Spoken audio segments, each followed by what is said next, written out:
Երբ 1991 թվականի դեկտեմբերին Խորհրդային Միության վերջին օրերին KGB-ի գաղտնի արխիվները սկսեցին այրել, մի փաստաթուղթ չհասցրեց կրակի մեջ ընկնել։ Այն գտնվեց 30 տարի անց Մոսկվայի մի հին շենքի ստորգետնյա պահարանում, որտեղ պահվում էին առանձնակի կարևորության նշված թղթապանակները։ Փաստաթղթի վերևում կարմիր մատանիով գրված էր. Միացյալ Թագավորություն 1944, միայն քաղաքական բյուրոյի անդամների համար։ Ներսում 5 էջ ձեռագիր նշումներ, որոնք նկարագրում էին Անդրկովկասի սահմանների վերաբաշխման գաղտնի պլանը։ Ամենաշոկային մասը փաստաթղթի ստորին անկյունում մատնանշված էր մի անուն, որը պետք է լռեցվեր ցանկացած գնով։ Այդ անունը Կարեն Դեմիրճյան։ Ինչու Հայաստանի երկարամյա առաջնորդը պետք է անհետանար քաղաքական քարտեզից հենց այն պահին, երբ նա ամենաշատն էր իմանում։ Ինչ էր տեսել նա Կրեմլի գաղտնի թղթապանակներում, եւ ինչու նրա նախազգուշացումները երբեք չհասան ժողովրդին։ Կարեն Դեմիրճյանը չէր սիրում խոսել իր անցյալի մասին։ Նույնիսկ իր ամենամոտ համակիրներին նա հազվադեպ էր պատմում, թե ինչ էր տեսել 1974-ից 1988 թվականներին Հայաստանի Կոմկուսի առաջին քարտուղարի պաշտոնում։ Բայց նրա մոտ աշխատած մարդիկ հիշում են մի տարօրինակ սովորություն։ Ամեն երեկո, երբ բոլորը հեռանում էին, Դեմիրճյանը մնում էր իր կաբինետում եւ կարդում էր թղթեր, որոնք ուղարկվում էին Մոսկվայից հատուկ կապով։ Այդ թղթերը երբեք չէին մտնում պաշտոնական արխիվ։ Դրանք կարդալուց հետո Դեմիրճյանը դրանք դնում էր իր անձնական սեյֆում, որի կոդը գիտեին միայն 3 մարդ ամբողջ հանրապետությունում։ Ինչ էր գրված այդ թղթերում։ Ինչու նրանք այնքան գաղտնի էին, որ նույնիսկ KGB-ի տեղական ղեկավարությունը չէր կարող դրանք տեսնել։ Եվ ամենակարևորը, ինչու Դեմիրճյանը սկսեց փոխել իր վարքագիծը հենց 1987 թվականի վերջին, երբ Ղարաբաղյան շարժումը դեռ միայն սկսվում էր։ Երևանի հին շենքերից մեկում, որտեղ մինչ օրս պահպանվում են Կոմկուսի արխիվների մի մասը, աշխատում է մի տարեց արխիվապահ, որը 1980-ական թվականներին եղել է Դեմիրճյանի օգնականներից մեկի ասիստենտը։ Նա երբեք չի խոսել լրագրողների հետ, բայց այս անգամ համաձայնեց հանդիպման, պայմանով, որ նրա անունը չհրապարակվի։ Հիշում եք, թե ինչպես էր Կարեն Սերգեյիչը վարվում 1987 թվականի աշնանը, հարցնում ենք մենք։ Տարեց մարդը լռում է, հետո դանդաղ ասում. Նա փոխվեց մի գիշերվա ընթացքում։ Մինչ այդ նա միշտ հանգիստ էր, վստահ իր յուրաքանչյուր քայլում,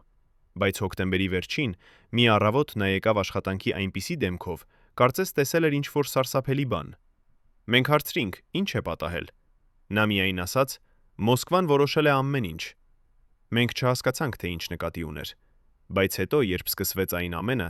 Սումգայիթը, պատերազմը, սահմանների փակումը, մենք հասկացանք, որ նա գիտեր։ Նա գիտեր ամեն ինչ ամիսներ առաջ։ Բայց ինչպես կարող էր Դեմիրճյանը իմանալ այն, ինչ դեռ չէր տեղի ունեցել։ Պատասխանը կայանում է խորհրդային համակարգի գաղտնի կառուցվածքում։ 1974-ից 1988 թվականներին Դեմիրճյանը չէր պարզապես Հայաստանի առաջնորդը։ Նա անդամ էր ԽՍՀՄ Կոմկուսի կենտրոնական կոմիտեի, ուներ հասանելիություն դեպի փաստաթղթեր, որոնք երբեք չէին հասնում հանրապետական մակարդակ։ Ավելին, նրա պաշտոնը նշանակում էր, որ նա ստանում էր KGB-ի հատուկ զեկույցներ ազգային հարցերի վերաբերյալ։ Այդ զեկույցներում նկարագրվում էին ոչ միայն ներկա իրավիճակը, այլև ապագա սցենարները։ Խորհրդային հատուկ ծառայությունները միշտ պլանավորում էին 3-5 տարի առաջ։ Եվ եթե Դեմիրճյանը կարդում էր այդ զեկույցները 1987 թվականին, ապա նա տեսնում էր ոչ միայն Ղարաբաղի հակամարտության սկիզբը, այլև դրա ողջ զարգացման ճանապարհը։ Նա տեսնում էր, թե ինչպես են պլանավորում սահմանների փակումը, ինչպես են նախապատրաստում ազգային թշնամանքը, ինչպես են ստեղծում պայմաններ երկարատև պատերազմի համար։ Եվ ամենավախեցնողը, նա տեսնում է, որ այս ամենը չէր պատահական։ Այն պլանավորված էր։ Պատկերացրեք, որ դուք նստած եք ձեր կաբինետում, կարդում եք փաստաթուղթ, որը նկարագրում է ձեր երկրի ապագա ավերածությունը։ Փաստաթուղթ, որտեղ մանրամասն գրված է, որ ամսին կսկսվի հակամարտությունը, որ քաղաքներում կլինեն ջարդերը, ինչպես կփակվեն սահմանները։ Եվ ամենասարսափելին,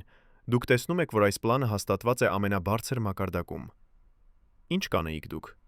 Կփորձեիք զգուշացնել ժողովրդին։ Կդիմեիք Մոսկվային փորձելով փոխել որոշումը։ Թե կհասկանայիք, որ դուք անզոր եք եւ ցանկացած փորձ կարող է արժենալ ձեր կյանքը։ Դեմիրճյանը ընտրեց երրորդ ճանապարհը։ Նա սկսեց գործել լուր, փորձելով պատրաստել Հայաստանը գալիք փորձությանը։ Բայց նույնիսկ նրա ջանքերը բավարար չէին։ Համակարգը արդեն շարժվում էր դեպի իր նպատակը։ 1988 թվականին, երբ Միխայիլ Գորբաչովը հեռացրեց Դեմիրճյանին Հայաստանի առաջնորդի պաշտոնից, շատերը մտածեցին, որ դա կապված է պերեստրոյկայի հետ։ Պաշտոնական տարբերակն այն էր, որ Դեմիրճյանը հին մտածելակերպի ներկայացուցիչ է եւ չի համապատասխանում նոր ժամանակներին։ Բայց նրա մոտ աշխատած մարդիկ հիշում են այլ բան։ Մի քանի շաբաթ առաջ, քան պաշտոնական հրաժարականը, Դեմիրճյանը կանչվեց Մոսկվա խորհրդակցության համար։ Նա վերադարձավ 3 օր անց, լուռ եւ փակված։ Իր ամենամոտ օգնականին նա ասաց միայն մի նախադասություն. նրանք ուզում են, որ ես լռեմ, եւ ես կլռեմ, բայց ժամանակը կգա, երբ ճշմարտությունը կբացահայտվի։ Ինչ էր տեղի ունեցել այդ Մոսկվայի այցի ժամանակ։ Ով էր հանդիպել Դեմիրճյանին, եւ ինչ սպառնալիք էր արվել նրան, որ նա ընտրեց լռությունը։ Խորհրդային համակարգում գոյություն ուներ մի գաղտնի պրակտիկա, որի մասին քիչ ով գիտի։ Երբ բարձրաստիճան պաշտոնյան դառնում էր անհարմար, նրան չէին պարզապես հեռացնում։ Նախ նրան ցույց էին տալիս դոսիե, թղթապանակ, որտեղ հավաքված էին նրա եւ նրա ընտանիքի անդամների բոլոր խոցելի կետերը։ Դա կարող էր լինել ֆինանսական անկանոնություն, հին ընկերություններ կասկածելի մարդկանց հետ, կամ նույնիսկ ընտանիքի անդամների անպատշաճ վարքագիծը։ Այդ դոսիեն ցույց տալը նշանակում էր պարզ հաղորդագրություն։ Մենք ունենք ամեն ինչ, որ քեզ ոչնչացնենք։ Ընտրությունը քոնն է։ Դեմիրճյանի դեպքում այդ դոսիեն, ըստ աղբյուրների, պարունակում էր ոչ թե նրա սեփական մեղքերը, այլ նրա որդու եւ մերձավոր համակիրների տվյալները։ Համակարգը գիտեր, որ Դեմիրճյանը չի վախենա իր համար, բայց կվախենա իր սիրելիների համար։ Եվ այդ վախը բավական էր, որ նա ընտրեր լռությունը։ Բայց Դեմիրճյանը չէր մարդ, որը կարող էր պարզապես նստել եւ դիտել, թե ինչպես է իր երկիրը գլորվում դեպի աղետ։ 1988 թվականից հետո, երբ նա այլևս պաշտոնական իշխանություն չուներ, նա սկսեց աշխատել ստվերում։ Նա հանդիպում էր հին ընկերների հետ Մոսկվայից, փորձում էր հասկանալ, արդյոք դեռ կա հնարավորություն փոխել իրադարձությունների ընթացքը։ Նրա մոտ աշխատած մի նախկին օգնական հիշում է. Կարեն Սերգեյիչը հավատում էր, որ եթե ճիշտ մարդիկ Մոսկվայում իմանան ամբողջ ճշմարտությունը, նրանք կկանգնեցնեն այդ պլանը։ Նա չէր հասկանում, որ այդ մարդիկ ինքնին էին այդ պլանի հեղինակները։ Դեմիրճյանի ողբերգությունը կայանում էր նրանում, որ նա չափազանց երկար էր հավատացել համակարգին։ Նա մտածում էր, որ խորհրդային միությունը, որին նա ծառայել էր ամբողջ կյանքը, չի կարող դիտավորյալ ոչնչացնել իր սեփական հանրապետություններից մեկը։ Բայց 1991 թվականին, երբ ԽՍՀՄ փլուզվեց, Դեմիրճյանը վերջապես հասկացավ ճշմարտությունը։ Համակարգը չէր փլուզվում պատահականորեն, այն ինքնաոչնչացվում էր ըստ պլանի։ Եվ այդ պլանի մի մասը եղել է Անդրկովկասի երկարատև անկայունացումը։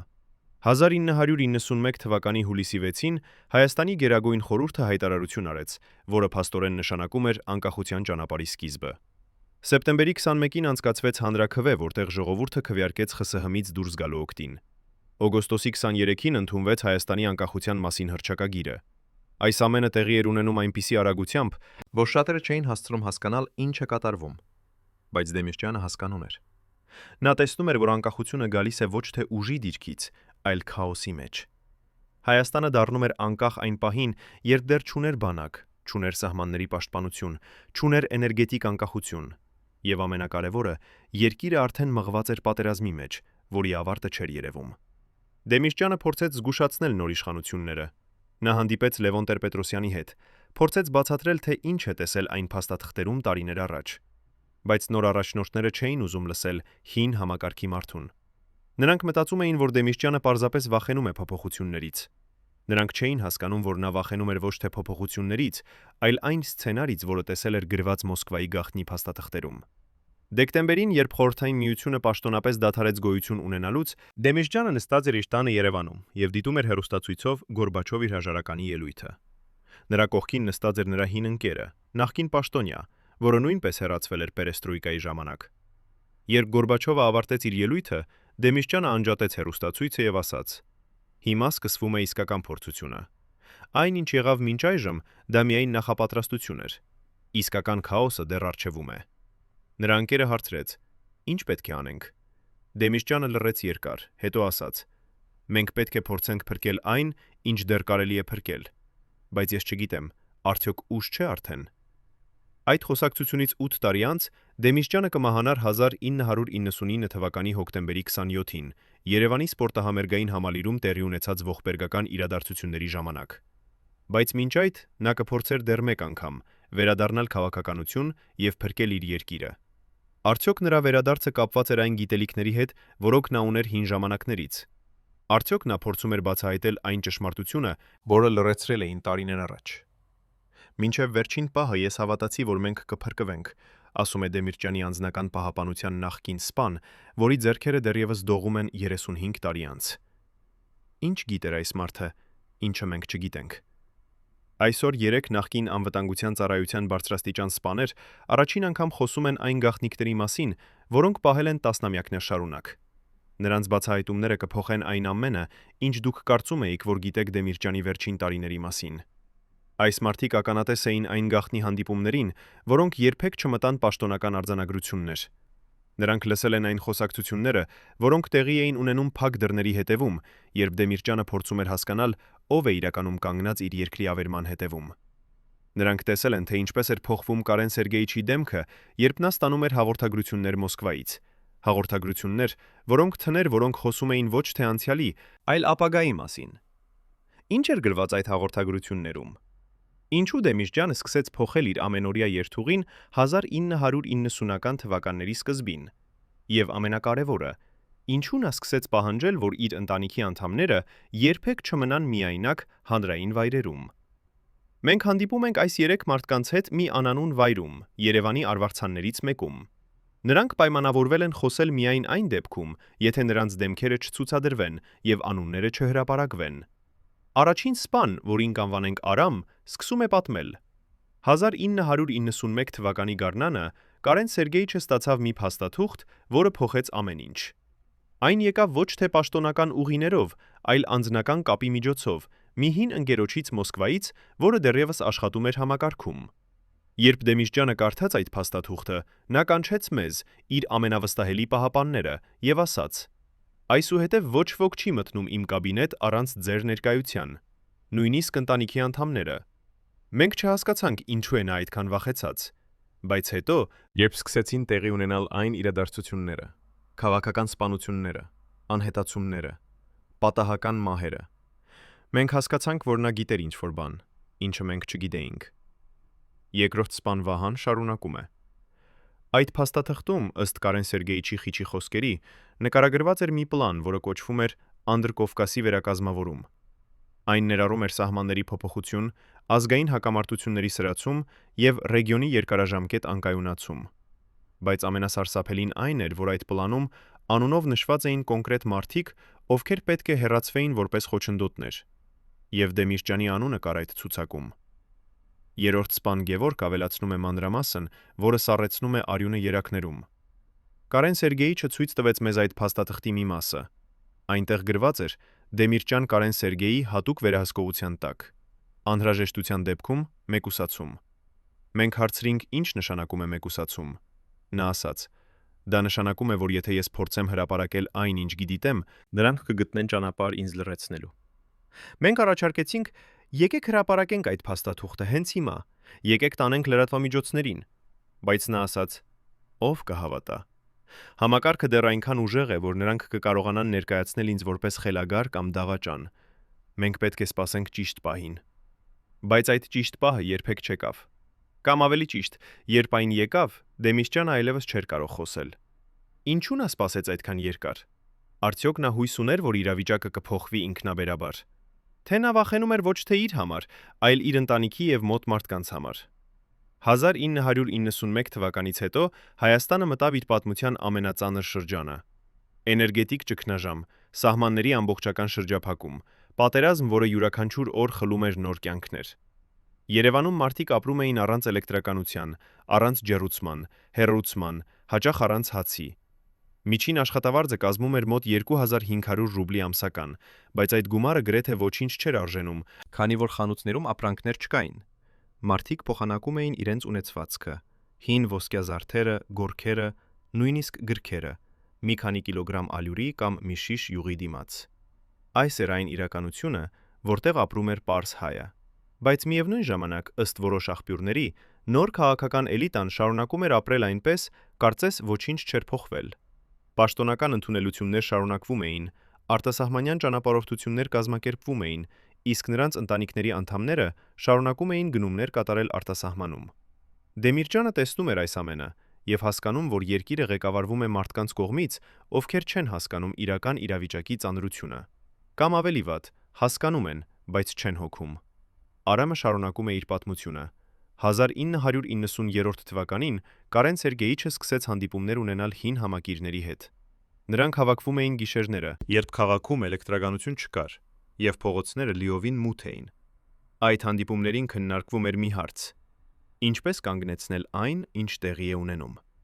Դեմիրճյանը հավատում էր, որ եթե նա վերադառնա քաղաքականություն, նա կկարողանա օգտագործել իր հին կապերը Մոսկվայում եւ այլ նախկին խորհրդային հանրապետություններում գտնելու լուծում Ղարաբաղի հակամարտությանը։ Նա մտածում էր, որ նրա փորձը եւ իմացությունը կարող են փրկել երկիրը, բայց մենք, նրա պահապանները, տեսնում էինք ուրիշ բան։ Մենք տեսնում էինք, որ ամեն անգամ, երբ նա փորձում էր կապվել իր հին ընկերների հետ, նրանք կամ չէին պատասխանում, կամ ասում էին, որ այլևս չեն կարող օգնել։ Համակարգը փոխվել էր։ Հին կապերը այլևս չէին աշխատում, կամ ավելի վատ, այդ կապերը դարձել էին վտանգավոր։ Վահանը ավելացնում է. մի անգամ 1994-ի ձմռանը Կարեն Սերգեյիչը ստացավ հեռախոսազանգ իր հին ընկերոջից, Մոսկվայից բարձրաստիճան պաշտոնյայից, որի հետ նա աշխատել էր տարիներ շարունակ։ Այդ մարդը ասաց. «Կարեն, դու պետք է դադարեցնես քո փորձերը։ Դու չես հասկանում, թե որքան վտանգավոր է այն, ինչ անում ես։ Կան ուժեր, որոնք չեն ուզում, որ իրավիճակը կարգավորվի։ Նրանց համար պատերազմը շահավետ է,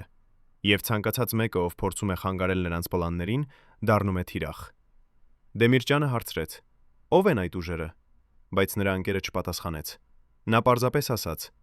«Եթե դու գնաս այս ճանապարհով, ես չեմ կարող քեզ պաշտպանել»։ Եվ հեռախոսը անջատվեց։ Դա վերջին անգամն էր, երբ այդ մարդը կապվեց Դեմիրճյանի հետ։ Այս պատմությունը բացահայտում է մի սարսափելի իրականություն. Դեմիրճյանը միայնակ էր։ Նույնիսկ նրանք, ում նա համարում էր ընկերներ, հեռացել էին նրանից։ Ոչ թե որովհետև չէին սիրում նրան, այլ որովհետև վախենում էին։ Համակարգը ստեղծել էր այնպիսի վախի մթնոլորտ, որ նույնիսկ ամենահզոր մարդիկը վախենում էին օգնել նրան, ով փորձում էր ճշմարտությունը բացահայտել։ Գևորգը պատմում է վերջին մանրամասնը, որը լրացնում է պատկերը։ 1995 թվականին Կարեն Սերգեյիչը որոշեց գրել իր հուշերը։ Նա ասաց մեզ. «Եթե ինձ հետ ինչ-որ բան պատահի, այս հուշերը պետք է հրապարակվեն։ Մարդիկ պետք է իմանան ճշմարտությունը»։ Նա գրում էր գիշերները, երբ բոլորը քնած էին։ Մենք պահպանում էինք դուռը։ Նա գրեց մոտ 300 էջ։ Ամեն ինչ, ինչ տեսել եւ իմացել էր 1974-ից մինչեւ այդ օրը։ Բայց երբ նա ավարտեց, նա չտվեց այդ ձեռագիրը մեզ։ Նա ասաց. «Դա դեռ չի ժամանակը»։ Եվ թաքցրեց այն մի վայրում, որը գիտեին միայն երկու մարդ՝ ինքը եւ նրա կինը։ 1999 թվականի հոկտեմբերի 27-ից հետո մենք փորձեցինք գտնել այդ ձեռագիրը, բայց այն անհետացել էր։ Կան արդյոք այդ հուշերը դեռևս որևէ վայրում։ Արդյոք ինչ-որ մեկը գտավ դրանք եւ թաքցրեց։ Թե դրանք ոչնչացվեցին հենց այն գիշերը, երբ Դեմիրճյանի պատմությունը ավարտվեց այնպիսի ողբերգական կերպով։ Բայց եկեք վերադառնանք 1991 թվականին, այն տարվան, երբ Դեմիրճյանը տեսավ այն փաստաթուղթը, որը փոխեց ամեն ինչ։ Ըստ Պահապանների վկայությունների, այդ փաստաթուղթը պարունակում էր ոչ միայն ընդհանուր պլան, այլև կոնկրետ ժամկետներ եւ անուններ։ Այնտեղ նշված էր, որ Ղարաբաղի հակամարտությունը պետք է տևի նվազագույնը 15 տարի, որպիսի երկու ժողովուրդները, հայերը եւ ադրբեջանցիները, այնքան թշնամանան միմյանց, որ երբեք չկարողանան միավորվել ընդդեմ արտաքին ուժերի։ Այնտեղ նշված էր, որ սահմանները պետք է փակվեն այնպես, որ Հայաստանը դառնա լիովին կախված արտաքին օգնությունից։ Եվ ամենակարևորը, այնտեղ նշված էր, որ ցանկացած առաջնորդ, ով փորձի գտնել իրական խաղաղություն, պետք է հեռացվի քաղաքական դաշտից։ Դեմիրճյանը կարդաց այս ամենը եւ հասկացավ. նա ապրում է մի աշխարհում, որտեղ նրա երկրի ճակատագիրը որոշվում է ոչ թե Երևանում, այլ շատ հեռու, այնտեղ, որտեղ նստում են մարդիկ, որոնց համար Հայաստանը պարզապես շախմատի տախտակի վրա մի քարիկ է։ Ինչպես կարող էր նա պայքարել այդ ուժերի դեմ։ Ինչպես կարող էր նա փրկել իր ժողովուրդը, երբ նույնիսկ նրա ամենամոտ ընկերները վախենում էին օգնել նրան։ Պատկերացրեք, որ դուք բժիշկ եք, եւ ձեր առջև բերում են մի հիվանդի, որի ախտորոշումը արդեն գրված է թղթի վրա։ Ոչ թե ըստ իրական ախտանիշների, այլ ըստ քաղաքական հրամանի։ Դուք գիտեք ճշմարիտ ախտորոշումը, բայց ձեզ արգելված է այն ասել։ Հենց այսպիսի իրավիճակում էր Կարեն Դեմիրճյանի անձնական բժիշկը 1980-ական թվականների վերջին։ Այսօր, 35 տարի անց, այս բժիշկը համաձայնվեց խոսել, պայմանով, որ նրա ինքնությունը չբացահայտվի։ Այն, ինչ նա պատմում է, բացահայտում է մի գաղտնիք, որը խորհրդային համակարգը թաքցրել է տասնամյակներ շարունակ։ Կարեն Դեմիրճյանը տառապում էր մի հիվանդությունից, որի մասին պաշտոնական փաստաթղթերում ոչինչ չկա։ Բայց անվտանգության ծառայության արխիվները պահպանում են մի ցուցակ, այն դեղամիջոցների ցուցակը, որոնք պատվիրվում էին առաջնորդի համար։ Այս ցուցակը բացահայտում է մի իրականություն, որը Դեմիրճյանը թաքցրել է հայ ժողովրդից տասնամյակներ շարունակ։ Այսօր դուք կտեսնեք այն բժշկական փաստերը, որոնք փոխում են ամեն ինչ։ Ինչ դուք գիտեիք առաջնորդի վերջին տարիների մասին։ Ինչու այս հիվանդությունը պահվում էր այդքան խիստ գաղտնիության մեջ։ Եվ ինչպես էր այն ազդում նրա որոշումների վրա այն տարիներին, երբ Հայաստանը անցնում էր իր պատմության ամենածանր փորձությունների միջով։ Բժիշկը, որին կանվանենք դոկտոր Հարությունյան, սկսում է իր պատմությունը։ Ես դարձա Կարեն Սերգեյիչի անձնական բժիշկը 1986 թվականին։ Առաջին օրվանից ինձ ասացին. ամեն ինչ, ինչ տեսնում եմ եւ լսում եմ, պետք է մնա խիստ գաղտնի։ Ոչ մի ախտորոշում չպետք է մտներ պաշտոնական փաստաթղթեր։ Բոլոր բժշկական զեկույցները պետք է լինեին ընդհանուր բնույթի, առողջ, աշխատունակ, ոչ մի լուրջ խնդիր։ Բայց իրականությունը այլ էր։ Կարեն Սերգեյիչը տառապում էր ծանր գլխացավերից, որոնք սկսվել էին դեռ 1970-ական թվականների վերջին։ Սկզբում մտածեցինք, որ դա պարզապես լարվածության հետևանք է, աշխատանքային ծանրաբեռնվածություն, սթրես։ Բայց հետո, երբ կատարեցինք մանրակրկիտ հետազոտություններ, պարզվեց, որ խնդիրը շատ ավելի լուրջ է։ Նա դադար է անում, կարծես փորձելով որոշել, որքանով շատ կարող է բացահայտել։ Հետո շարունակում է. Դեմիրճյանը ուներ բարձր արյան ճնշում, որը երբեմն հասնում էր վտանգավոր մակարդակի։ Բայց ավելի վատը, նա ուներ սրտի խանգարումներ, որոնք կարող էին ցանկացած պահի հանգեցնել լուրջ բարդությունների։ Մենք նրան տալիս էինք դեղամիջոցներ, որոնք պատվիրվում էին հատուկ Մոսկվայից, դեղամիջոցներ, որոնք Հայաստանում չկային։ Այդ դեղամիջոցների ցուցակը պահվում էր անվտանգության ծառայության հատուկ բաժնում։ Ես տեսել եմ այդ ցուցակը։ Այնտեղ կային դեղեր սրտի համար, դեղեր ճնշման համար, դեղեր գլխացավի համար։ Բայց ամենաշատը այնտեղ կային հանգստացնող դեղեր, որոնք նա ստիպված էր ընդունել ամեն օր, որպեսզի կարողանա աշխատել։ Դոկտոր Հարությունյանը շարունակում է. 1987 թվականի աշնանը, երբ Ղարաբաղյան շարժումը սկսվեց, Կարեն Սերգեյիչի առողջական վիճակը կտրուկ վատացավ։ Նրա գլխացավերը դարձան ավելի հաճախակի եւ ավելի ուժեղ։ Սրտի ռիթմը դարձավ անկանոն։ Ես նրան ասացի. Կարեն Սերգեյիչ, դուք պետք է հանգստանաք։ Պետք է նվազեցնեք աշխատանքային ծանրաբեռնվածությունը։ Բայց նա պատասխանեց. Ինչպես կարող եմ հանգստանալ, երբ իմ երկիրը գլորվում է դեպի աղետ։ Ես տեսնում էի, որ նա սպառվում է։ Ամեն օր նա աշխատում էր 16-17 ժամ։ Նա հանդիպումներ էր ունենում, զանգեր էր անում Մոսկվա, փորձում էր գտնել լուծում։ Բայց ամեն անգամ, երբ նա վերադառնում էր այդ հանդիպումներից, նա ավելի ու ավելի էր հիասթափվում։ Եվ այդ հիասթափությունը սպանում էր նրան ավելի արագ, քան ցանկացած հիվանդություն։ Այս վկայությունը բացահայտում է մի ողբերգական իրականություն։ Դեմիրճյանը ոչ միայն պայքարում էր քաղաքական ուժերի դեմ, այլև պայքարում էր իր սեփական մարմնի դեմ։ Նա գիտեր, որ նրա առողջությունը վատանում է, բայց նա չէր կարող դադարել։ Նա զգում էր, որ եթե նա հանգստանա, եթե նա հեռանա, ապա ոչ ոք չի կարողանա կանգնեցնել այն, ինչ տեղի է ունենում։ Բժիշկը պատմում է մի դրվագ, որը ցույց է տալիս Դեմիրճյանի իրական վիճակը։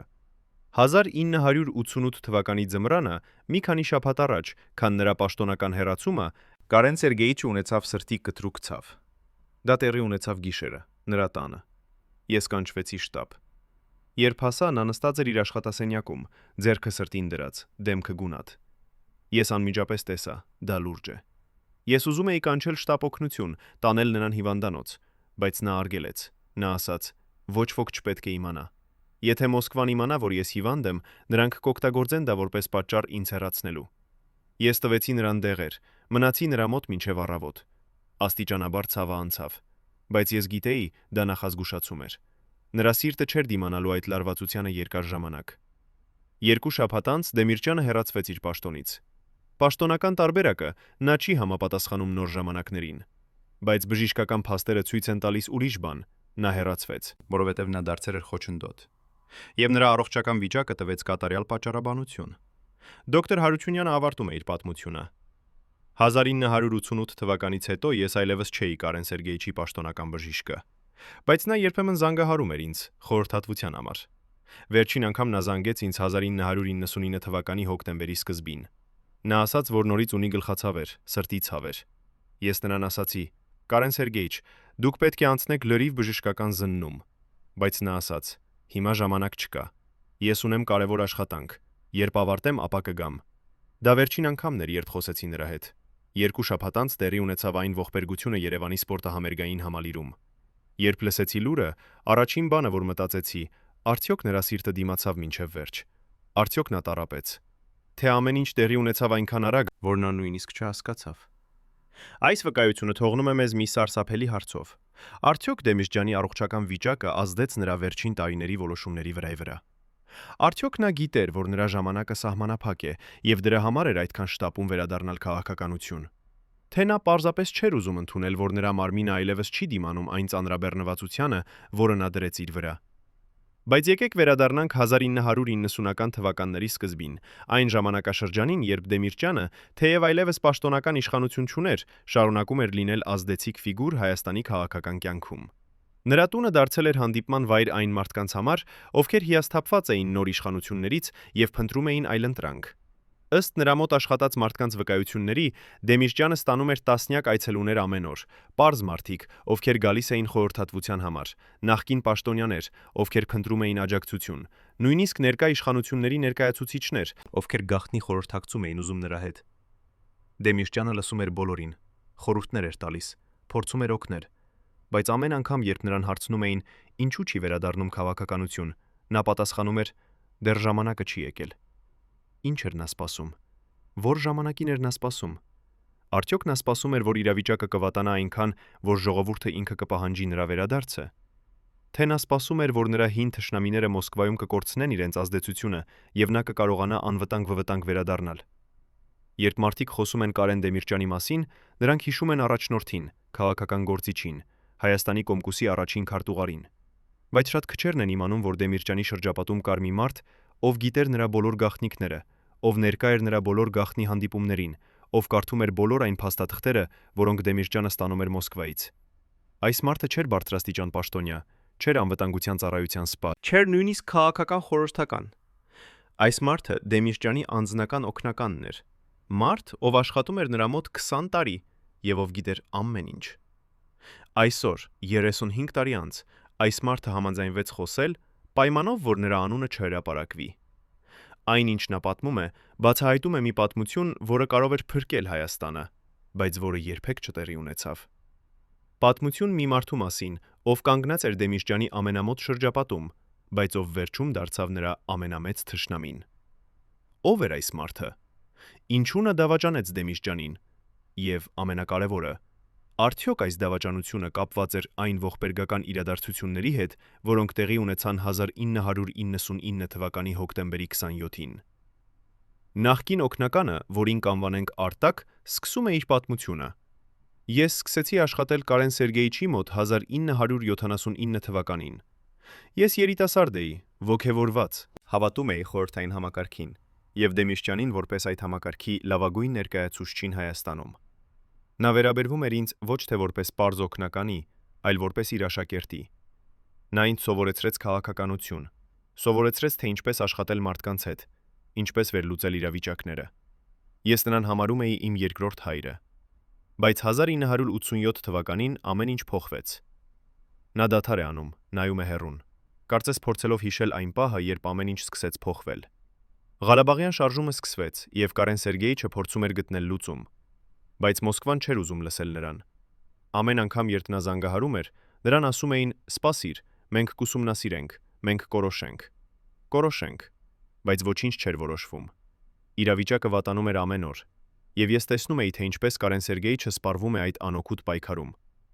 Արտակը շարունակում է. Մի օր 1988 թվականի գարնանը ինձ մոտ եկավ մի մարդ։ Նա ներկայացավ որպես Մոսկվայից հատուկ ներկայացուցիչ։ Նա ասաց, որ ուզում է խոսել ինձ հետ առանց Կարեն Սերգեյիչի ներկայության։ Մենք հանդիպեցինք մի հանգիստ վայրում։ Այդ մարդը ինձ ասաց. «Դու տեսնում ես, որ Դեմիրճյանը ձախողվում է։ Նա չի կարողանում կանգնեցնել այն, ինչ տեղի է ունենում։ Նա դարձել է խոչընդոտ նոր ժամանակների համար։ Մենք ուզում ենք օգնել նրան հեռանալ արժանապատվությամբ, բայց դրա համար մենք պետք է իմանանք, ինչ է նա իրականում մտածում, ինչ է նա պլանավորում։ Եվ դու կարող ես մեզ օգնել։ Ես հասկացա, թե ինչ է նա ուզում։ Նա ուզում էր, որ ես լրտեսեմ Կարեն Սերգեյիչի վրա։ Ես անմիջապես մերժեցի։ Ես ասացի. ես երբեք չեմ դավաճանի նրան։ Այդ մարդը ժպտաց եւ ասաց. մենք չենք խոսում դավաճանության մասին։ Մենք խոսում ենք օգնության մասին։ Դու կօգնես Դեմիրճանին հասկանալ, որ նրա ժամանակը անցել է, եւ դրա դիմաց մենք կօգնենք քեզ։ Քո ընտանիքը կստանա բնակարան Մոսկվայում։ Քո որդին կընդունվի լավագույն համալսարան։ Դու կստանաս պաշտոն, որը երբեք չես կարող ստանալ այստեղ։ Արտակը լռում է երկար, հետո շարունակում է. Ես մերժեցի։ Բայց այդ մարդը չհեռացավ իմ կյանքից։ Նա շարունակեց կապվել ինձ հետ, շարունակեց առաջարկել։ Եվ ամեն անգամ նրա առաջարկները դառնում էին ավելի գրավիչ։ Միևնույն ժամանակ ես տեսնում էի, թե ինչպես Կարեն Սերգեյիչը կորցնում է իր ազդեցությունը։ Ես տեսնում էի, թե ինչպես նրան անտեսում են Մոսկվայում, ինչպես նրան անտեսում են նույնիսկ Երևանում։ Եվ ես սկսեցի մտածել, գուցե այդ մարդը ճիշտ է։ Գուցե Կարեն Սերգեյիչի ժամանակը իսկապես անցել է։ Գուցե ավելի լավ է, որ նա հեռանա հիմա, քան սպասել, որ նրան հեռացնեն ավելի վատ կերպով։ Այս խոստովանությունը բացահայտում է, թե ինչպես է համակարգը աշխատում։ Այն չի պարզապես ուժով հեռացնում իր թշնամիներին, այն նախ ոչնչացնում է նրանց շրջապատը, դարձնում է նրանց մենակ, հետո առաջարկում է օգնություն նրանց ամենամոտ մարդկանց։ Եվ երբ այդ մարդիկ համաձայնվում են, թշնամին արդեն պարտված է։ Արտակը շարունակում է իր ցավոտ խոստովանությունը։ 1988 թվականի ամռանը ես համաձայնվեցի, ոչ թե որովհետև ուզում էի դավաճանել Կարեն Սերգեյիչին, այլ որովհետև համոզված էի, որ այդպես ավելի լավ կլինի բոլորի համար։ Ես սկսեցի զեկուցել այդ մարդուն, ինչ է Դեմիրճյանը մտածում, ում է հանդիպում, ինչ է պլանավորում։ Սկզբում դա էր պարզ տեղեկություններ, ոչինչ կարևոր, բայց հետո նրանք սկսեցին հարցնել ավելի կոնկրետ բաներ։ Նրանք ուզում էին իմանալ, արդյոք Դեմիրճյանը ունի փաստաթղթեր, որոնք կարող են վնասել Մոսկվային։ Արդյոք նա պլանավորում է հրապարակել ինչ-որ բան։ Արդյոք նա կապեր ունի արտասահմանյան լրատվամիջոցների հետ։ Նա դադար է անում, նրա ձեռքերը դողում են։ Ես պատասխանեցի այդ հարցերին։ Ես ասացի նրանց, որ Դեմիրճյանը գրում է իր հուշերը, որ նա պահում է փաստաթղթեր իր անձնական սեյֆում, որ նա պլանավորում է ապագայում հրապարակել ճշմարտությունը։ Ես մտածեցի, որ դա պարզապես տեղեկություններ են։ Ես չգիտեի, թե ինչի համար են նրանք օգտագործելու այդ տեղեկությունները։ Արտակի պատմությունը դառնում է ավելի ու ավելի ցավոտ։ 1988 թվականի աշնանը Կարեն Սերգեյիչը հեռացվեց իր պաշտոնից։ Ես մտածեցի, հիմա ամեն ինչ ավարտվեց։ Բայց այդ մարդը շարունակեց կապվել ինձ հետ։ Նա ասաց. Դեմիրճյանը դեռ վտանգավոր է։ Նա դեռ ունի ազդեցություն, դեռ ունի փաստաթղթեր, դեռ կարող է վնասել մեզ։ Մենք պետք է շարունակենք հետևել նրան։ Եվ ես շարունակեցի։ Ես շարունակեցի աշխատել Դեմիրճյանի մոտ, շարունակեցի լինել նրա վստահելի օգնականը, բայց միևնույն ժամանակ ես զեկուցում էի այդ մարդուն ամեն ինչ, ինչ տեղի էր ունենում։ Նա լռում է, հետո ավելացնում է. 1990-ական թվականների սկզբին Կարեն Սերգեյիչը սկսեց պատրաստվել վերադառնալ քաղաքականություն։ Նա հավաքում էր իր հին համակիժներին, ստեղծում էր նոր կապեր, պլանավորում էր իր քարոզարշավը։ Եվ ես զեկուցում էի այս ամենի մասին։ Ես չգիտեի, թե ինչ են նրանք անելու այդ տեղեկություններով։ Ես պարզապես կատարում էի այն, ինչ ինձանից պահանջում էին։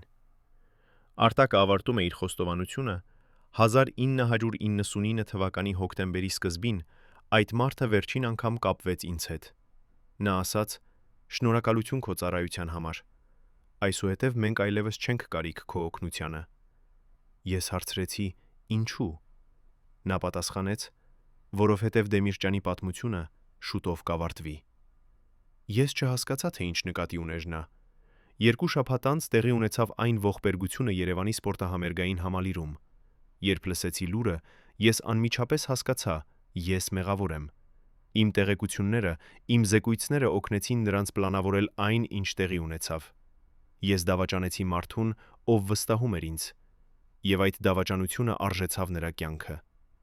Արտակը լացում է հիմա։ Նրա ձեռքերը ծածկում են նրա դեմքը։ Ես ապրել եմ այս մեղքով 35 տարի։ Ամեն գիշեր ես տեսնում եմ Կարեն Սերգեյիչի դեմքը։ Ամեն գիշեր ես լսում եմ նրա ձայնը. Արտակ, ինչու։ Եվ ես չունեմ պատասխան։ Ես դավաճանեցի նրան ոչ թե փողի համար, ոչ թե իշխանության համար։ Ես դավաճանեցի նրան, որովհետև համակարգը ինձ համոզեց, որ դա ճիշտ բանն է։ Բայց դա չէր ճիշտ բանը։ Դա էր ամենավատ բանը, որ ես երբևէ արել եմ իմ կյանքում։ Այս խոստովանությունը բացահայտում է մի սարսափելի ճշմարտություն։ Դեմիրճյանը դավաճանվեց ոչ թե իր թշնամիների կողմից, այլ իր ամենամոտ մարդու կողմից։ Մարդ, ում նա վստահում էր, ում նա համարում էր իր աշակերտ, դարձավ գործիք այն ուժերի ձեռքում, որոնք ուզում էին նրան լռեցնել։ Եվ այս դավաճանությունը հնարավոր դարձրեց այն, ինչ տեղի ունեցավ 1999 թվականի հոկտեմբերի 27-ին։ Բայց արդյոք Արտակը միակ դավաճանն էր։ Արդյոք Դեմիրճյանի շրջապատում կային ուրիշներ, ովքեր նույնպես աշխատում էին այդ ուժերի համար։ Եվ ամենակարևորը, ով էր այդ մարդը Մոսկվայից, ով վերահսկում էր այս ամբողջ գործողությունը։ Արդյոք նա դեռ ապրում է։ Արդյոք նա դեռ ազդեցիկ է։ Թե նա նույնպես դարձել է համակարգի զոհ, այն համակարգի, որը ստեղծում է դավաճաններ, հետո ոչնչացնում է նրանց, երբ նրանք այլևս անհրաժեշտ չեն։ Պատկերացրեք, որ դուք եք այն 12 մարդկանցից մեկը, ովքեր գիտեին ամեն ինչ Կարեն Դեմիրճյանի մասին։ Յուրաքանչյուր բժշկական գաղտնիք, յուրաքանչյուր փախուստի պլան,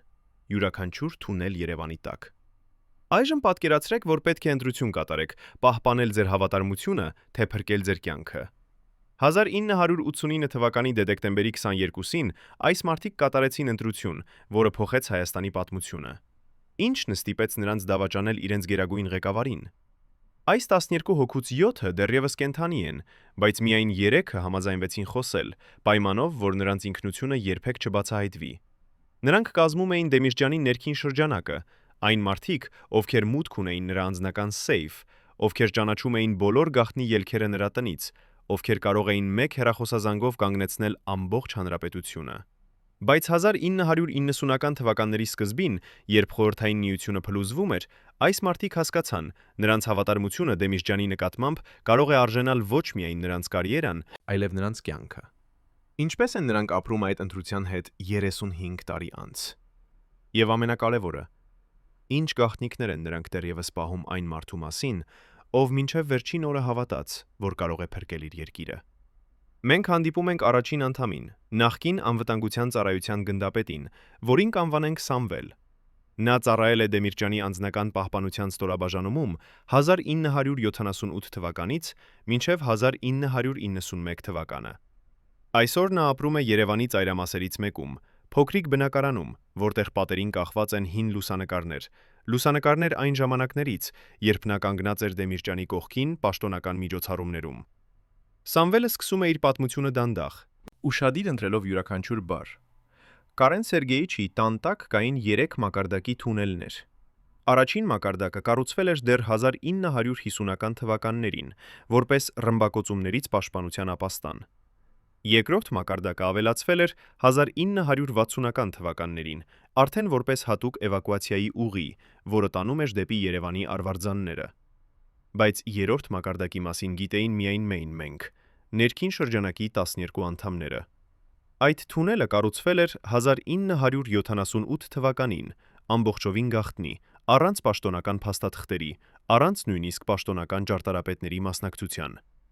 Այն տանում էր ուղղակի դեպի զինվորական օդանավակայան, որտեղ միշտ պատրաստ էր կանգնած մի հատուկ ինքնաթիռ, միայն Դեմիրճյանի եւ նրա ընտանիքի համար։ Սամվելը շարունակում է, եւ նրա ձայնը դառնում է ավելի լուրջ։ 1991 թվականի գարնանը, երբ ԽՍՀՄ-ի փլուզումը դարձավ անխուսափելի, Կարեն Սերգեյիչը սկսեց ստուգել այդ թունելները ամեն շաբաթ։ Նա անձամբ իջնում էր ներքև, քայլում էր ամբողջ երթուղով, ստուգում էր, որ ամեն ինչ աշխատում է։ Մենք հարցրինք, ինչու է այդքան մտահոգված։ Նա պատասխանեց. Եթե գալիս է այն օրը, երբ ես պետք է հեռանամ, շատ արագ ես պետք է վստահ լինեմ, որ այս ճանապարհը բաց է։ Մենք չհասկացանք, ումից է նա վախենում։ Նա այլևս պաշտոն չուներ, այլևս իշխանություն չուներ։ Ով կուզեր նրան վնասել։ Բայց նա գիտեր ինչ-որ բան, ինչը մենք չգիտեինք։ Նա գիտեր, որ նրա գիտելիքները, այն ամենը, ինչ նա տեսել եւ կարդացել էր այն տարիներին, երբ նա ղեկավարում էր Հայաստանը, դարձրել էին նրան վտանգավոր մարդ այն ուժերի համար, որոնք ուզում էին, որ որոշակի ճշմարտություններ երբեք չբացահայտվեն։ Երկրորդ անդամը, նախկին հատուկ կապի օպերատորը, որին կանվանենք Արմեն, ավելացնում է իր վկայությունը։ Իմ աշխատանքը Դեմիրճյանի մոտ էր ապահովել նրա կապը Մոսկվայի հետ։ Ոչ թե սովորական հեռախոսային կապ, այլ հատուկ ծածկագրված գիծ, որը կապում էր նրան ուղղակիորեն Կրեմլի հետ։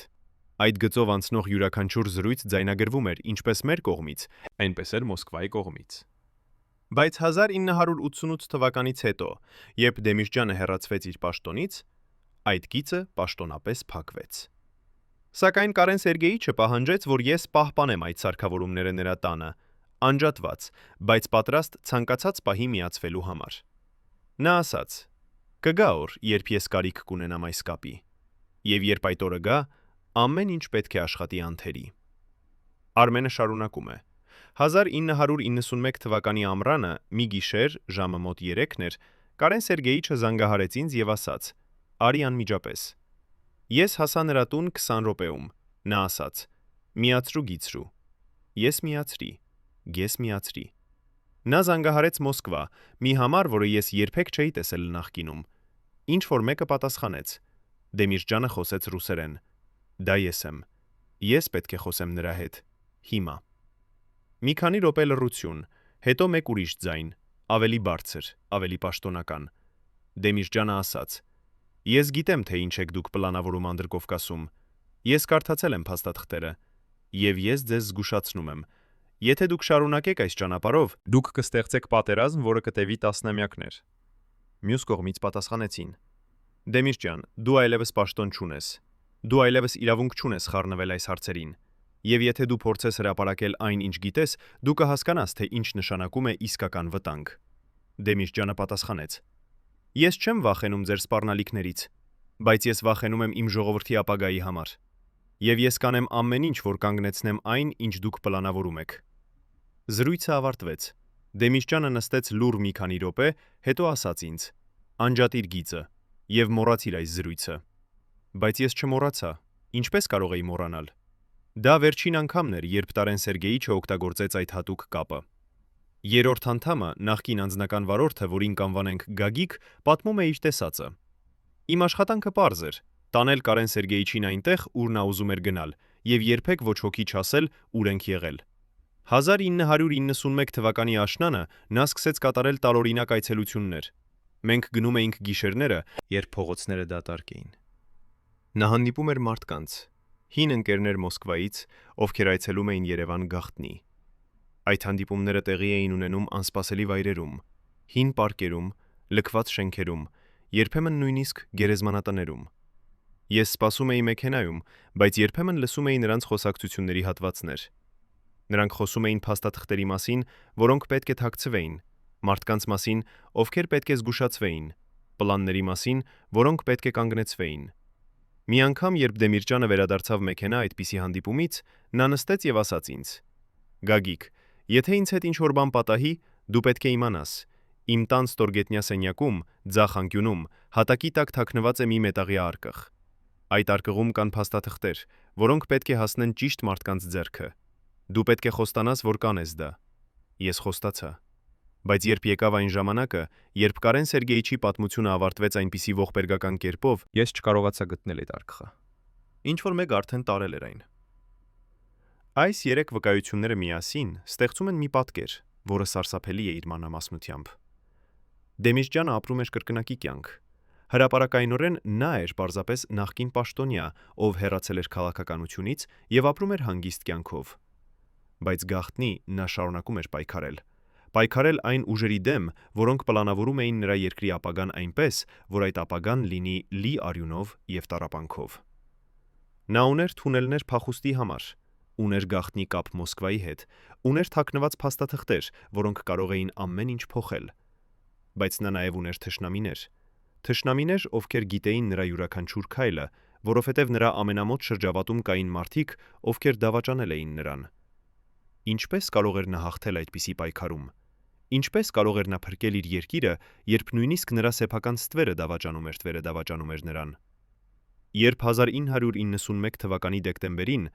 Խորհրդային Միությունը պաշտոնապես դադարեց գոյություն ունենալուց, Մոսկվայի Լուբյանկայի շենքում սկսվեց մի գործողություն, որը տևեց 3 օր եւ 3 գիշեր։ Հարյուրավոր Գագեբեի սպաներ այրում էին փաստաթղթեր, տոննաներով թուղթ, որոնք պարունակում էին 70 տարվա գաղտնիքներ։ Բայց ըստ որոշ աղբյուրների, ոչ բոլոր փաստաթղթերն էին այրվում։ Ամենակարևոր փաստաթղթերը, այն փաստաթղթերը, որոնք պարունակում էին տեղեկություններ բարձրագույն պաշտոնյաների մասին, գաղտնի գործողությունների մասին, ապագա պլանների մասին, ին փոխադրվում էին հատուկ պահարաններ, որտեղ դրանք պահվում են մինչ օրս։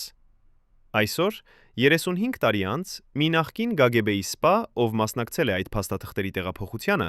Համաձայնվեց խոսել, պայմանով, որ նրա ինքնությունը մնա գաղտնի։ Այն, ինչ նա պատմում է, բացահայտում է, թե ինչ փաստաթղթեր էին պահպանվել Կարեն Դեմիրճյանի մասին, եւ ինչու այդ փաստաթղթերը դեռևս չեն հրապարակվել։ Ինչ է գրված այդ փաստաթղթերում։ Ինչու դրանք այդքան կարևոր են, որ պահվում են ամենաբարձր գաղտնիության ռեժիմում։ Եվ ամենակարևորը, ով է այսօր վերահսկում այդ արխիվները, եւ ուսուցչին եւ մնացած մարդկանց վրա ինչ է կասկածները։ Նույնիսկ այն հարցերը, որոնք հասկանալու է միայն մի փոքր խումբ մարդիկ եւ իրենց պաշտպանները։ Հսկում այդ արխիվները եւ որոշում, երբ կարելի է բացահայտել ճշմարտությունը։ Նախկին սպան, որին կանվանենք Միխայիլ, սկսում է իր պատմությունը 1991 թվականի դեկտեմբերի 24-ին, երբ Գորբաչովը հրաժարական տվեց եւ խորհրդային դրոշը իջեցվեց Կրեմլից, մենք, հատուկ խումբը, ստացանք հրաման հավաքել բոլոր փաստաթղթերը, որոնք նշված էին հատուկ ցուցակում։ Այդ ցուցակը պարունակում էր մոտ 200 անուն, խորհրդային միության բարձրաստիճան պաշտոնյաներ, ովքեր ունեին հասանելիություն դեպի ամենագաղտնի տեղեկություններ։ Կարեն Դեմիրճյանի անունը կար այդ ցուցակում, համարի տակ 117։ Մենք գտանք նրա դոսիեն, հաստ թղթապանակ, որը պարունակում էր ամեն ինչ, նրա կենսագրությունը, նրա բոլոր պաշտոններն ու պարգևները, նրա ընտանիքի անդամների տվյալները, բայց ամենահետաքրքիրը, այնտեղ կար մի առանձին բաժին, որը կոչվում էր հատուկ տեղեկություններ։ Այդ բաժինը պարունակում էր ցուցակ բոլոր այն փաստաթղթերի, որոնք Դեմիրճյանը կարդացել էր իր պաշտոնավարման տարիներին, փաստաթղթեր, որոնք նշված էին որպես առանձնակի կարևորություն եւ միայն անձամբ։ Միխայիլը շարունակում է. Այդ ցուցակում կային փաստաթղթեր Անդրկովկասի ազգային քաղաքականության մասին, փաստաթղթեր սահմանների հնարավոր փոփոխությունների մասին, փաստաթղթեր այն մասին, թե ինչպես կարգավորել ազգային հակամարտությունները, ոչ թե լուծելով դրանք, այլ վերահսկելով դրանք։ Եվ ամենակարևորը, այնտեղ կար մի փաստաթուղթ, որը կոչվում էր Երկարաժամկետ ռազմավարություն Անդրկովկասում 1985-ից 1995 թվականներ։ Այդ փաստաթուղթը նկարագրում էր, թե ինչպես պետք է աստիճանաբար ստեղծել պայմաններ, որպեսզի երբ խորհրդային միությունը փլուզվի, Անդրկովկասը մնա անկայուն եւ կախված արտաքին ուժերից։ Դեմիրճյանը կարդացել էր այդ փաստաթուղթը 1987 թվականին, եւ ըստ նշումների նրա դոսիեում նա փորձել էր բողոքել այդ պլանի դեմ, բայց նրան ասվել էր լռել եւ կատարել իր պարտականությունները։ Միխայիլը պատմում է, թե ինչ եղավ այդ փաստաթղթերի հետ։ Մենք փաթեթավորեցինք Դեմիրճյանի ամբողջ դոսիեն եւ տեղափոխեցինք հատուկ պահարան, Մոսկվայի արվարձաններից մեկում գտնվող ստորգետնյա հիմնարկ, որտեղ պահվում են խորհրդային միության ամենագաղտնի արխիվները։ Այնտեղ այդ փաստաթղթերը դասակարգվեցին որպես 50 տարի փակ եւ բացումը միայն հատուկ թույլտվությամբ։ Դա նշանակում է, որ այդ փաստաթղթերը չեն կարող բացվել մինչև 1999 թվականից, 50 տարի անց, այսինքն մինչև 1999 թվականից 50 տարի անց։ Եվ նույնիսկ այդ ժամանակ դրանք կարող են բացվել միայն այն դեպքում, եթե Ռուսաստանի Դաշնության անվտանգության խորհուրդը տա հատուկ թույլտվություն։ Այս բացահայտումը ցույց է տալիս, որ ճշմարտությունը Դեմիրճյանի մասին, այն ամենը, ինչ նա գիտեր եւ տեսել էր, դեռևս թաքնված է այն արխիվներում, որոնք հասանելի չեն հասարակ մարդկանց համար։ Բայց ինչու այդ փաստաթղթերը այդքան կարևոր են։ Ինչ են դրանք պարունակում, որ պետք է պահվեն այդքան խիստ գաղտնիության մեջ։ Միխայիլը բացատրում է. Այդ փաստաթղթերը վտանգավոր են, որովհետև դրանք ապացուցում են, որ Անդրկովկասի հակամարտությունները Ղարաբաղը, Աբխազիան, Հարավային Օսիան չէին պատահական։ Դրանք պլանավորված էին տարիներ առաջ որպես մեթոդ, ապահովելու, որ նախկին խորհրդային հանրապետությունները երբեք չկարողանան իսկապես անկախանալ։ Եթե այդ փաստաթղթերը հրապարակվեն, դա կփոխի ամբողջ պատմական պատկերացումը այն մասին, թե ինչ տեղի ունեցավ 1990-ական թվականներին։ Դա կցույց տա, որ հազարավոր մարդիկ մահացան ոչ թե ազգային ատելության պատճառով, այլ որովհետև ինչ-որ մեկը Մոսկվայում որոշեց, որ դա անհրաժեշտ է իրենց ռազմավարական շահերի համար։ Նա դադար է անում, հետո ավելացնում է. Դեմիրճյանը գիտեր այս ամենը, եւ նա փորձեց զգուշացնել, բայց նրան լռեցրին։ Եվ այժմ, 35 տարի անց, այդ փաստաթղթերը դեռևս փակ են, եւ ես չգիտեմ, արդյոք դրանք երբևէ կբացվեն։ Բայց եթե պաշտոնական արխիվները փակ են, արդյոք կան այլ աղբյուրներ, որոնք կարող են բացահայտել ճշմարտությունը։ Պարզվում է, կան։ 1990-ական թվականների սկզբին Դեմիրճյանը ոչ միայն գրում էր իր հուշերը, այլև պատրաստում էր կրկնօրինակներ այն ամենակարևոր փաստաթղթերի, որոնք նա ուներ իր անձնական արխիվում։ Ըստ նրա մոտ աշխատած մարդկանց վկայությունների, նա ստեղծեց 3 հավաքածու, 3 նույնական փաթեթ, որոնք պարունակում էին նույն փաստաթղթերը։ Մեկ փաթեթը նա պահեց իր տանը, երկրորդը տվեց իր ամենավստահելի ընկերոջը, երրորդը ուղարկեց արտասահման, մի հին ընկերոջը, ով ապրում էր Եվրոպայում։ Բայց երբ Դեմիրճյանի պատմությունը ավարտվեց 1999 թվականի հոկտեմբերի 27-ին, այդ 3 փաթեթներից միայն մեկը գտնվեց, մյուս երկուսը անհետացել էին։ Ով վերցրեց դրանք։ Արդյոք դրանք ոչնչացվեցին, թե դրանք դեռևս գոյություն ունեն ինչ-որտեղ, սպասելով այն օրվան, երբ ինչ-որ մեկը կունենա քաջություն դրանք հրապարակելու։ Մարդու մարմինը խոսում է, նույնիսկ երբ բերանը լռում է։ Երբ բարձրաստիճան պաշտոնյան սկսում է դողալ ոչ թե ցրտից, այլ վախից, երբ նրա ձեռքերը չեն կարողանում բռնել գրիչը, երբ նրա քայլերը դառնում են անվստահ եւ դանդաղ, դա ավելին է, քան պարզապես ֆիզիկական թուլություն։ Դա նշան է, որ իշխանությունը, հյունը այն ամենը, ինչ պահում էր այդ մարդուն ուղիղ եւ ուժեղ, հեռանում է նրանից։ Կարեն Դեմիրճյանի վերջին տարիները եղան ոչ միայն քաղաքական պայքարի տարիներ, այլև ֆիզիկական տառապանքի տարիներ։ Նրա մարմինը, որը տասնամյակներ շարունակ դիմացել էր անվերջ աշխատանքային օրերին, անվերջ լարվածությանը, անվերջ սթրեսին, սկսեց հանձնվել։ Բայց այն, ինչ տեղի էր ունենում նրա մարմնի հետ, խորհրդանշական էր նաև այն համար, ինչ տեղի էր ունենում ամբողջ համակարգի հետ։ Խորհրդային միությունը, այն հսկան, որը երբեմն թվում էր անմահ եւ անհաղթ, նույնպես մահանում էր։ Եվ Դեմիրճյանի անկումը եղավ այդ ավելի մեծ անկման խորհրդանիշը։ Այսօր մենք կխոսենք այն մասին, ինչի մասին երբեք չխոսվեց պաշտոնապես։ Դեմիրճյանի իրական առողջական վիճակի մասին նրա վերջին տարիներին, այն դեղերի մասին, որոնք նա ստիպված էր ընդունել ամեն օր, այն ցավերի մասին, որոնք նա թաքցնում էր բոլորից։ Ինչու այս ամենը այդքան կարևոր է։ Որովհետև դա ցույց է տալիս, որ Դեմիրճյանը պայքարում էր ոչ միայն քաղաքական թշնամիների դեմ, այլև իր սեփական մարմնի դեմ։ Եվ այդ պայքարը նա կորցրեց։ Դոկտոր Հարությունյանը, ում մենք արդեն հանդիպեցինք նախորդ գլուխներում, շարունակում է իր վկայությունը։ 1990-ական թվականների սկզբին Կարեն Սերգեյիչի առողջական վիճակը դարձավ իսկապես մտահոգիչ։ Նրա սրտի խանգարումները դարձան ավելի հաճախակի։ Նա ունեցավ մի քանի թեթև նոպաներ, պահեր, երբ նրա սիրտը դադարում էր աշխատել ռիթմով եւ նա կորցնում էր գիտակցությունը մի քանի վայրկյանանով։ Ամեն անգամ, երբ դա տեղի էր ունենում, ես նրան ասում էի. «Կարեն Սերգեյիչ, դուք պետք է հանգստանաք, պետք է դադարեցնեք այս ամենը»։ Բայց նա պատասխանում էր. «Ես չեմ կարող հանգստանալ, ես ունեմ աշխատանք, որը պետք է ավարտեմ»։ Եվ ես տեսնում էի, թե ինչպես նրա մարմինը աստիճանաբար հանձնվում է։ Բժիշկը շարունակում է.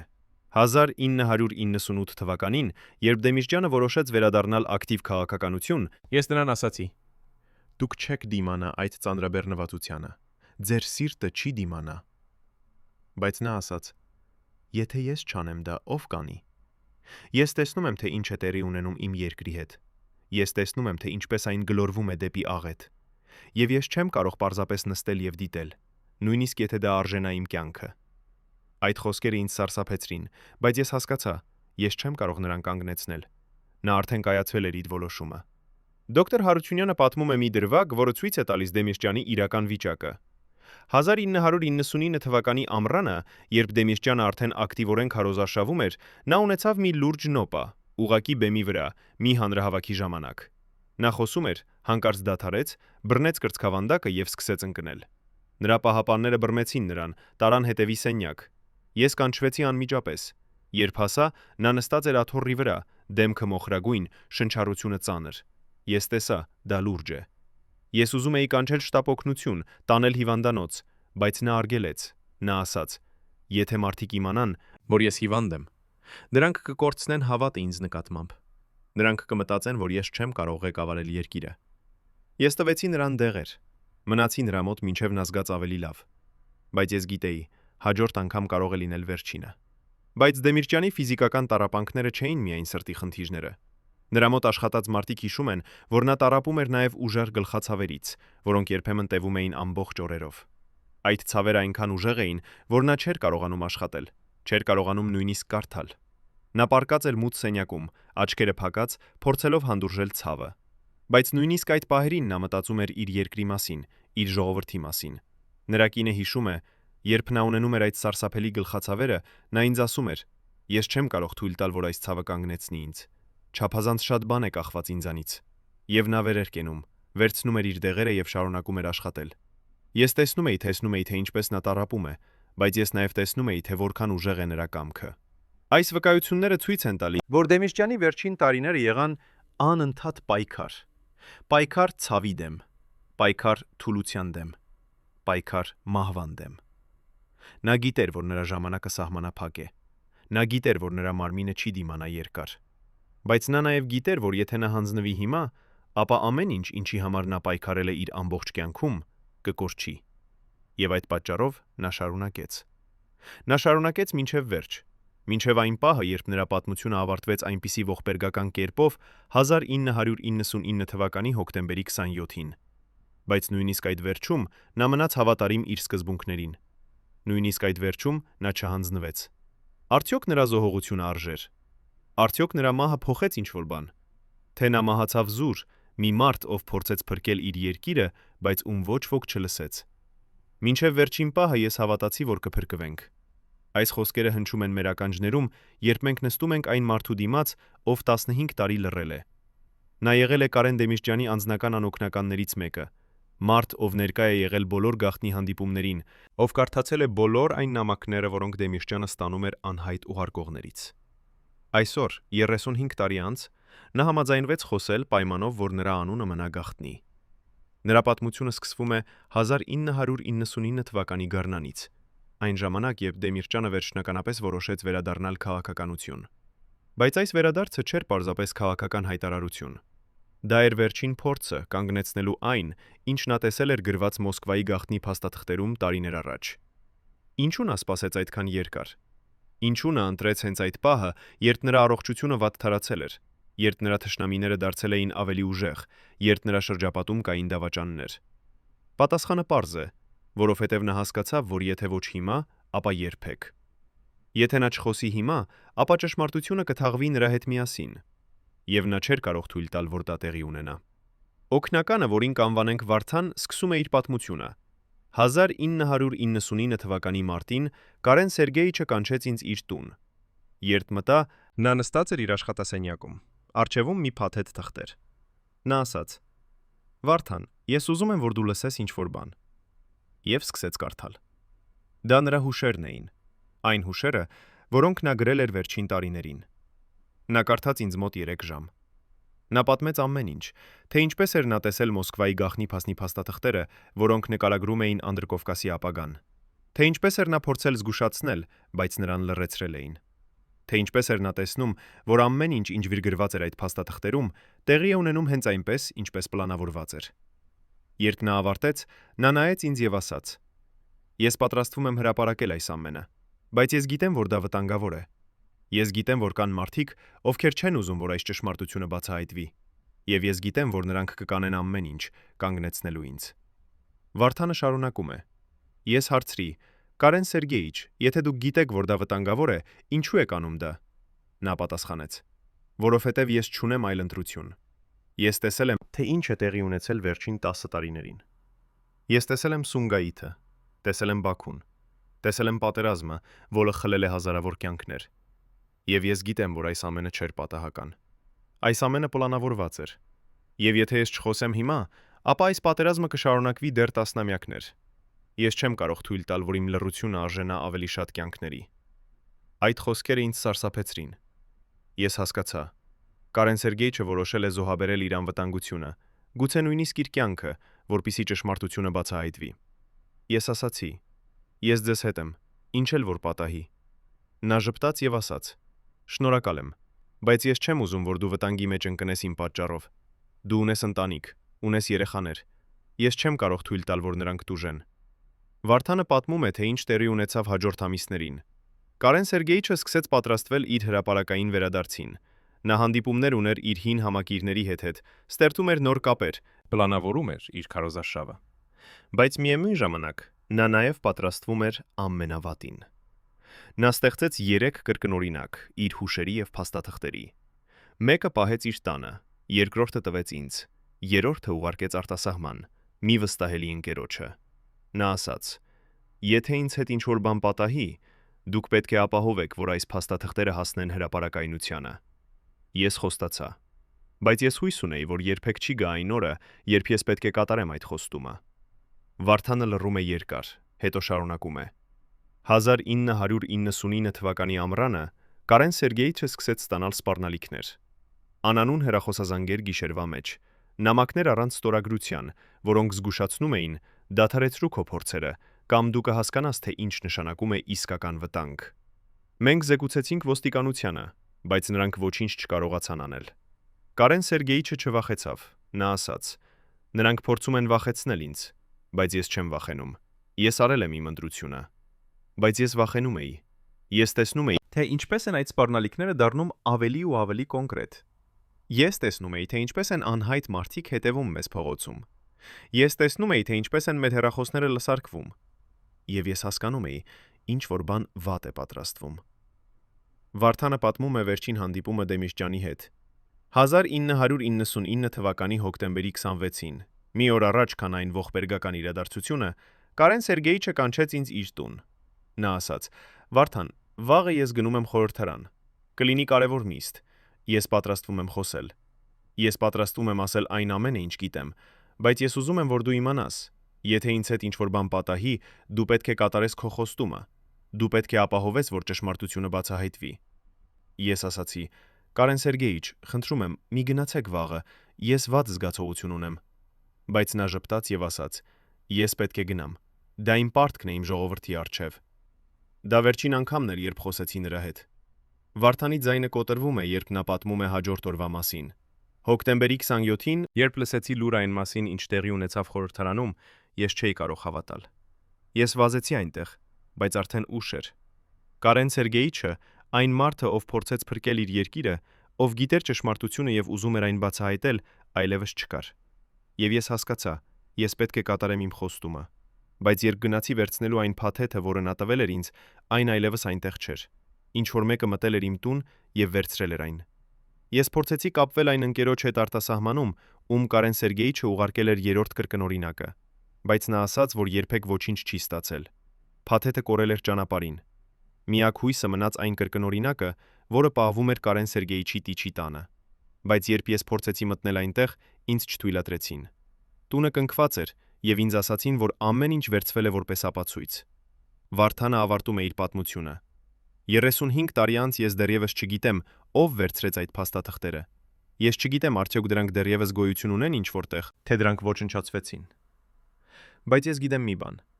Կարեն Դեմիրճյանը փորձեց ասել ճշմարտությունը։ Նա փորձեց զգուշացնել իր ժողովրդին այն վտանգի մասին, որը սպասում էր նրանց։ Բայց նրան լռեցրին։ Եվ այսօր, 35 տարի անց, մենք դեռևս ապրում ենք այն իրականության մեջ, որը նա տեսել էր գրված այն գաղտնի փաստաթղթերում։ Պատերազմը, որը նա փորձեց կանգնեցնել, դեռևս շարունակվում է։ Սահմանները, որոնց մասին նա զգուշացրել էր, դեռևս փակ են։ Եվ ճշմարտությունը, որը նա ուզում էր բացահայտել, դեռևս թաքնված է։ Այս վկայությունը թողնում է մեզ մի ցավոտ հարցով. արդյոք Դեմիրճյանի զոհողությունը զուր էր։ Արդյոք նրա փորձը փոխեց ինչ-որ բան։ Թե նա մահացավ անօգուտ, մի մարդ, ով տեսավ ապագան, բայց ում ոչ ոք չլսեց։ Բայց գուցե պատասխանը ոչ թե այո կամ ոչ է,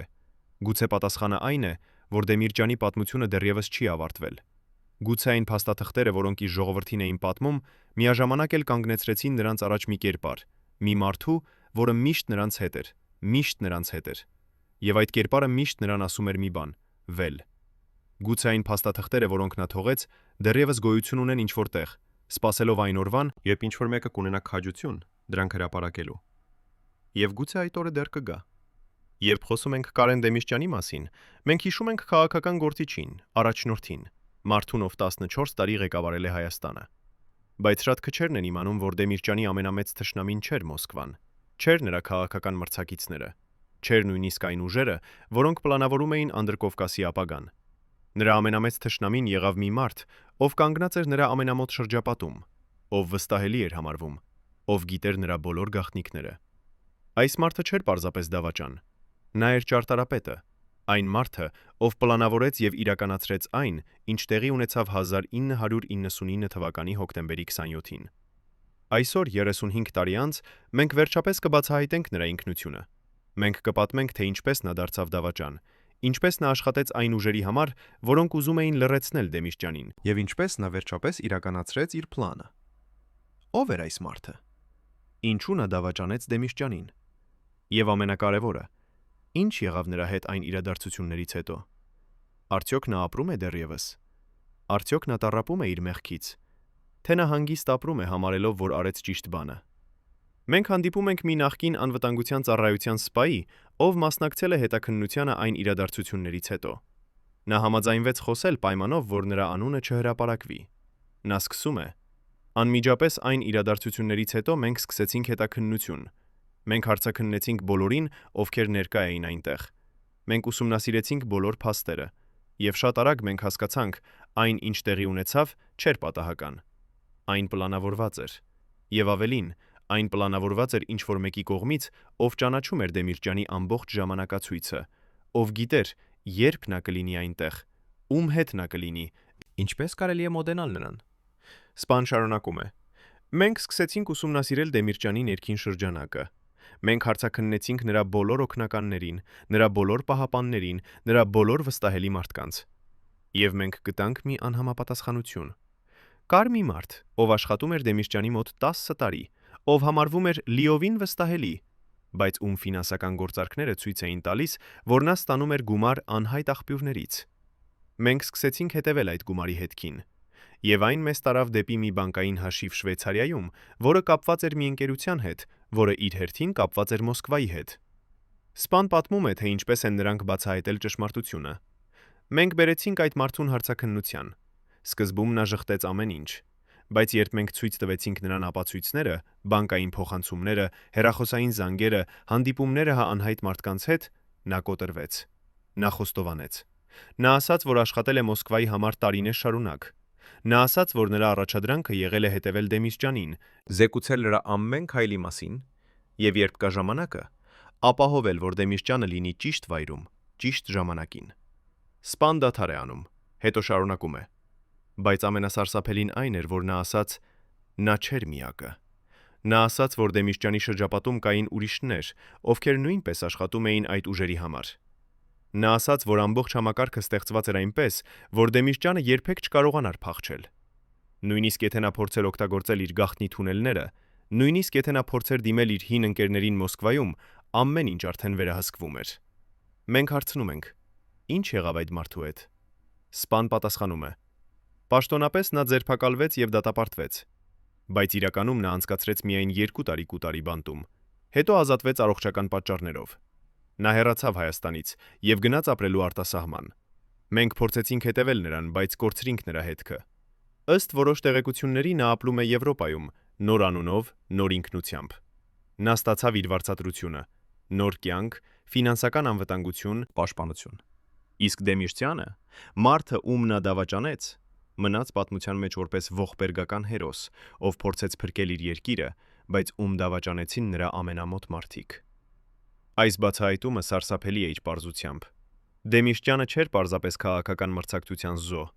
նա էր նպատակային վերացման զոհ, գործողություն, որը պլանավորված էր տարիներ շարունակ, որը իրականացվեց մարդկանց կողմից, ում նա վստահում էր, եւ որը հաջողվեց, որովհետեւ ամբողջ համակարգը աշխատում էր նրա դեմ։ Բայց ով էր այդ համակարգի հետևում։ Ով էր տալիս հրամանները, ով էր վճարում այդ դավաճաններին։ Պատասխանը, ըստ մեր աղբյուրների, գտնվում է Մոսկվայում, այն արխիվներում, որոնք դեռևս փակ են հանրության համար։ Այնտեղ պահվում են փաստաթղթեր, որոնք ցույց են տալիս, թե ինչպես էր պլանավորվում Դեմիրճյանի վերացումը, ով էր ստորագրել այդ հրամանները, եւ ինչու այդ որոշումը կայացվեց հենց այդ պահին։ Բայց այդ փաստաթղթերը չեն բացվի դեռ տարիներ շարունակ։ Եվ մինչ այդ ճշմարտությունը կմնա թաքնված։ 35 տարի անց Հայաստանը դեռևս ապրում է այն իրականության մեջ, որը Կարեն Դեմիրճյանը տեսել էր գրված Մոսկվայի գաղտնի փաստաթղթերում։ Ղարաբաղյան հակամարտությունը, որը սկսվեց 1987 թվականին, դեռևս չի լուծվել։ Սահմանները, որոնք փակվեցին այն ժամանակ, դեռևս փակ են։ Երկիրը, որը դարձավ անկախ 1991 թվականին, դեռևս պայքարում է գոյատևելու համար։ Եվ այն մարդիկ, ովքեր տեսան Դեմիրճյանի վերջին օրերը, դեռևս հիշում են նրա նախազգուշացումներ, որոնք երբեք չհասան ժողովրդին։ Բայց ինչ եղավ այն մարդկանց հետ, ովքեր կանգնած էին Դեմիրճյանի կողքին։ Ինչ եղավ նրա ընտանիքի հետ, նրա համակիրների հետ, նրանց հետ, ովքեր հավատացին նրա տեսլականին։ Դեմիրճյանի որդին Կարեն Դեմիրճյան կրտսերը շարունակեց իր հոր գործը քաղաքականության մեջ, փորձելով իրականացնել այն, ինչ նրա հայրը չկարողացավ ավարտել։ Բայց նա նույնպես բախվեց նույն խոչընդոտներին, նույն ուժերին, որոնք կանգնած էին նրա հոր ճանապարհին։ Դեմիրճյանի համակիրներից շատերը հեռացան քաղաքականությունից, հիասթափված եւ վախեցած։ Ոմանք հեռացան երկրից, փնտրելով նոր կյանք այլ վայրերում։ Բայց ոմանք մնացին եւ շարունակեցին պայքարել, հավատալով, որ մի օր ճշմարտությունը կբացահայտվի։ Այսօր, երբ մենք նայում ենք Հայաստանի քաղաքական լանդշաֆտին, մենք տեսնում ենք Դեմիրճյանի ժառանգությունը ամենուր։ Երևանի սպորտահամերգային համալիրը, որը կրում է նրա անունը, կանգնած է որպես հուշարձան, ոչ միայն նրա նվաճումներին, այլև նրա ողբերգությանը։ Քաղաքական կուսակցությունները, որոնք հիմնվեցին դրա գաղափարների վրա, դեռևս գոյություն ունեն, թեև նրանց ազդեցությունը նվազել է տարիների ընթացքում։ Եվ ամենակարևորը, հիշողությունը այն մարդու մասին, ով փորձեց փրկել իր երկիրը, դեռևս ապրում է այն մարդկանց սրտերում, ովքեր հիշում են նրան։ Բայց արդյոք Դեմիրճյանի պատմությունը ունի ավելի խորը իմաստ։ Արդյոք նրա ողբերգությունը սովորեցնում է մեզ ինչ-որ բան այն մասին, թե ինչպես է աշխատում իշխանությունը, ինչպես են գաղտնի ուժերը ձևավորում պատմությունը, ինչպես են անհատները դառնում զոհ ավելի մեծ խաղերի։ Գուցե այո։ Դեմիրճյանի պատմությունը ցույց է տալիս, որ նույնիսկ ամենաուժեղ մարդիկը անզոր են, երբ նրանք կանգնած են համակարգի դեմ, որը ավելի մեծ է, քան նրանք։ Այն ցույց է տալիս, որ ճշմարտությունը կարող է թաքնվել տասնամյակներ շարունակ, բայց այն երբեք չի մեռնում ամբողջովին։ Եվ այն ցույց է տալիս, որ դավաճանությունը գալիս է ոչ թե թշնամիներից, այլ այն մարդկանցից, ում դուք ամենաշատն եք վստահում։ Բայց թերևս ամենակարևոր դասը, որը մենք կարող ենք սովորել Դեմիրճյանի պատմությունից, այն է, որ պատմությունը երբեք չի ավարտվում։ Այն, ինչ տեղի ունեցավ 1999 թվականի հոկտեմբերի 27-ին, դեռևս ազդում է Հայաստանի վրա այսօր։ Այն որոշումները, որոնք կայացվեցին Մոսկվայում տարիներ առաջ, դեռևս ձևավորում են Անդրկովկասի ապագան։ Եվ այն ճշմարտությունը, որը Դեմիրճյանը փորձեց բացահայտել, դեռևս սպասում է իր պահին։ Այն պահին, երբ ինչ-որ մեկը կունենա քաջություն եւ ուժ այն հրապարակելու։ Արդյոք այդ պահը երբևէ կգա։ Արդյոք այն փաստաթղթերը, որոնք Դեմիրճյանը թողեց, երբևէ կգտնվեն եւ կհրապարակվեն։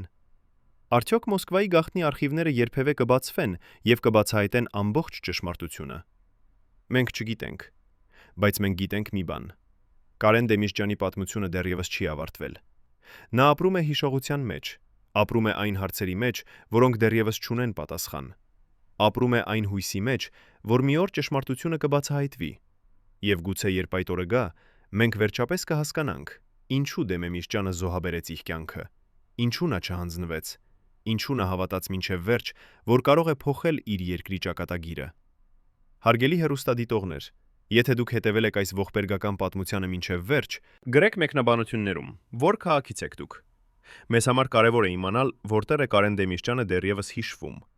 Եվ բաժանորդագրվեք ալիքին, չբաց թողնելու ճշմարտությունը պատմության կուռքերի մասին։